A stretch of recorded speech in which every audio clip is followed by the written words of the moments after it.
Allumez la télé. Johnny Pacheco dit que le président, son excellence Alassane Ouattara, est en train de prendre l'argent du peuple pour aller payer des immeubles à Paris, un peu partout. Ils sont avec des noms, des villes, des immeubles, avec des rues, pour dire que non, c'est pour le président, son excellence Alassane Ouattara. À travers par cette vidéo-là, moi, je vais les décortiquer. Je vous ai dit, vous n'allez plus berner les Ivoiriens devant nous. Tant que j'ai vu, les Ivoiriens seront informés. Et moi, mes informations, là, je te donne. Toi, mais tu vas faire recherche dessus. Et je t'explique, tu ne crois pas, et puis je te donne l'info. Toi, tu vas faire tes recherches, tu sauras. Denis Pacheco nous fait croire que le président Alassane Ouattara a payé des immeubles partout avec l'argent du peuple. Moi, j'aimerais poser une question à Denis Pacheco. Que les Ivoiriens lui posent cette question. Si vraiment il a pu décortiquer ça, c'est que ce qu'il dit est vrai. Avant que le président Alassane Ouattara devienne président de la Côte d'Ivoire, il était quoi? Il a travaillé dans quel endroit? Dans quelle entreprise? S'il ne sait pas, je vais lui dire qu'il a été d'abord directeur général de FMI. À la FMI. D'accord. Alors, à l'époque où son excellence Alassane Ouattara travaillait pour FMI, là, le salaire d'un directeur général de FMI, c'était combien? Question, ça l'a posé lui. Alassane Ouattara, avant d'être président, il a été premier ministre en Côte d'Ivoire. Et à l'époque où Alassane Ouattara a été le premier ministre de la Côte d'Ivoire, au temps d'Oufouille, le salaire d'un premier ministre au temps d'Oufouille, c'était combien?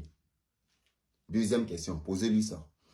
Et encore troisième question, le président Alassane Ouattara, avant de venir au pouvoir, quel était son bien? Il avait quoi comme bien?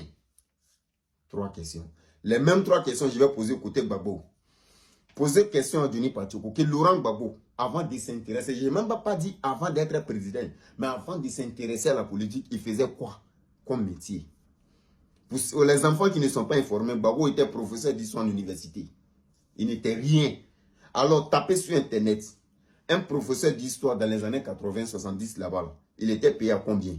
Un professeur d'histoire, de géographie et d'histoire à l'université, les salaires maximum, c'était combien? Donc, Gbagbo avait quoi comme bien? Ma première question. Ma deuxième question. En quelle année Gbagbo a commencé à s'intéresser à la politique? Et avant de s'intéresser à la politique, il avait combien? Il avait quoi comme bien, comme héritage? Deuxième question. Troisième question. Le même Gbagbo, là, quand il est venu au pouvoir, ce que j'ai dit là, écrivez et allez-y faire votre recherche dessus. L'argent des déchets toxiques en 2006, que Gbagbo a pris avec les Français, puis il a donné l'autorisation aux Français de verser des déchets toxiques là. L'argent de ça, il a fait quoi avec? Moi, je vous informe. Gbagbo a pris ça. Il allait payer des maisons, une maison aux États-Unis pour la fille de Simone Gbagbo, les jumelles là, les maisons qui est là-bas. C'est Gbagbo qui a payé pour eux, avec l'argent des déchets toxiques.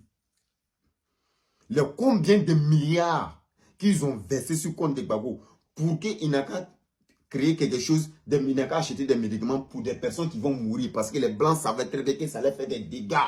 L'argent de ça, Gbagbo, il a pris, il a fait quoi avec? Première question. Sur ce côté. Deuxième question sur ce côté.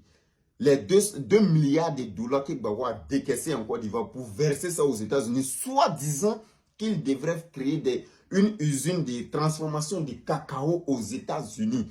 Dites-nous, l'usine là est comment? Combien d'Ivoiriens travaillent dedans là-bas? Est-ce que l'ouverture de cette usine a eu lieu? Est-ce qu'il a pu faire? Je dis, je vous repose la question. L'argent des milliards que Gbagbo a décaissé pour aller verser aux États-Unis, soit disant qu'il voulait faire l'ouverture d'une usine de transformation de cacao, l'argent là est où? Ils vont dire non, le gars il n'a pas eu le temps de travailler parce qu'il y a eu la guerre. D'accord, il y a eu la guerre. Maintenant, l'argent là est où? Il n'a pas pu faire l'ouverture de l'usine. Maintenant, l'argent est où? L'argent qu'il avait décaissé, c'est passé où? Ces questions-là, posez-lui. Maintenant, on va rentrer en profondeur parce qu'il faut détailler bien pour donner aux enfants, pour que les enfants savent que tu ne mens pas. Ils vont aller faire les recherches. Denis Pacheco fait montrer des dossiers. Que non, ça c'est pour le président, cet immeuble, c'est pour le président Alassane Ouattara. Vous avez vu l'immeuble qu'il a montré dans cette vidéo. Il a dit quoi? Il a donné le nom de rue où l'immeuble là existe. Alors, tout Ivoirien qui veut savoir la vérité sur cette histoire d'immeuble, si c'est pour Alassane Ouattara ou pas, tu es à Paris, tu prends ta voiture ou un moyen de transport, tu te rends là-bas, rue, le nom de rue qu'il a donné. Si on dit rue, ça veut dire l'adresse, l'adresse. L'adresse que Denis Pacheco a donné dans sa vidéo là. Allez-y regarder et puis prenez l'adresse là, écrivez sur papier, rendez-vous là-bas et allez-y filmer les 2 immeubles là. Dites-nous en quelle année ces immeubles ont été construits. Toi, tu sors avec des dossiers. Ça, même quand on voit les maisons, on sait que ce n'est pas les maisons qui ont été construites en 2010. On sait que ce n'est pas des maisons qui ont été construites en 2015. On sait que ce n'est pas des maisons qui ont été construites en 2020. Ça, ce sont des maisons depuis 1700. Plus de 300 ans, ça existe. Mais tu viens nous montrer que c'est pour ado. D'accord. Il a acheté ça dans la main de qui?